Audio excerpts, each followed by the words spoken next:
Is there any way to remove this kind of eye bag's dark circles?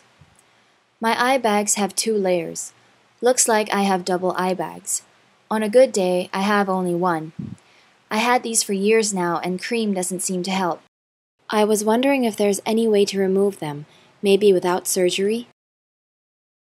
Thank you for your question. You mentioned in your question that there are days where you appear to have double bags, that you've tried creams, and that you want to try to eliminate the bags without surgery. So, certainly this is a question I am no stranger to. I'm a cosmetic oculofacial plastic surgeon practicing in Manhattan and in Long Island for over 20 years. And the question you're asking is the question that we get to deal with every day. So we begin with education and understanding what is the basis for the bags. In the 2 photos you submitted, one was with your face relaxed and one was with you smiling. And I think that I'm interpreting it in a correct way.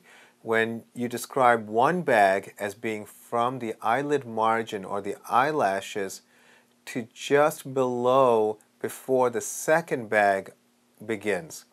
And that space that becomes puffy is actually a muscle called the orbicularis oculi muscle. Now this muscle is activated when you smile, and so it has a tendency to bulge, kind of like a bicep bulges when it contracts. For most people, that's an area that we don't really recommend doing anything for. Since it's a muscle, you need it. The muscle supports the lower eyelid. It's important. We do periodically do a trial of neurotoxin like Botox, which is non-surgical, and see if it contracts a little bit less. But I think the challenge with an area like that is that you can't relax it too much, otherwise you're at risk of the lower lid sagging. I also recommend that people reevaluate what they look like, because although it appears when you smile, when the area is activated in terms of the muscle, it generally doesn't make someone look tired. Now, it brings us to the next area, which is the puffiness under that space, that area.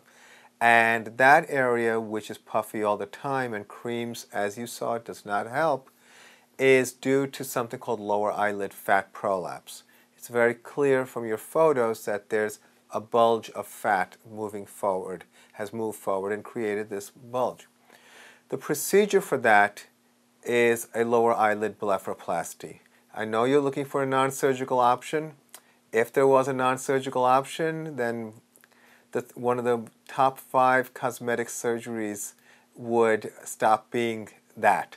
And although a lot of devices are marketed to try to non-surgically treat this area, people try to camouflage this with all kinds of injectables, but beyond a certain point, none of those things can really make a difference, because the anatomy is very straightforward. It's fat that's pushed forward. MRI studies have actually shown this to be fat that's actually increased in volume. It generally runs in families, so within the same family I've had the privilege of operating on 3 generations. So my recommendation based on your photos would be to do something called a transconjunctival blepharoplasty. What this means is I would address the fat pockets from the inside of the eyelid to avoid any external scar, at the same time reduce the puffiness and create a contour either through removal, sculpting, and repositioning so that it looks like you never had the bags to begin with.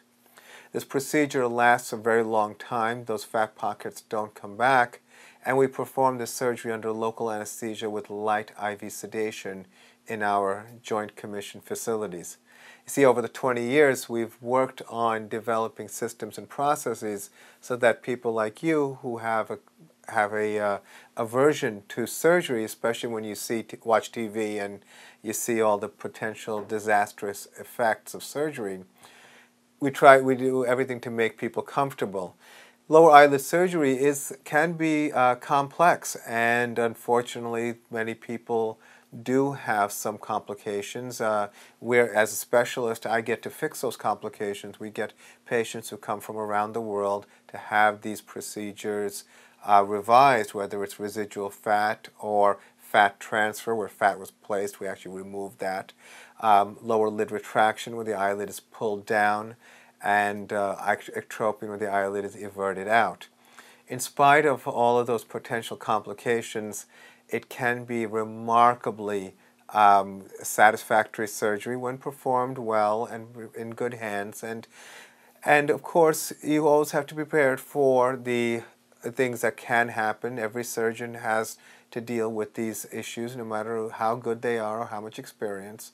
So my recommendation is at this point is meet with qualified and experienced cosmetic surgeons and determine for your comfort level the kind of doctor that you feel has the level of expertise and knowledge and experience that you would trust to have your eyelid surgery performed.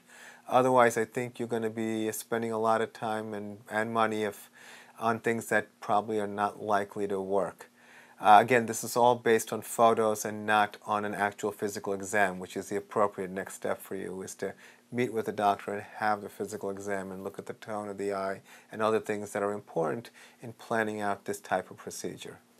So I hope that was helpful. I wish you the best of luck, and thank you for your question.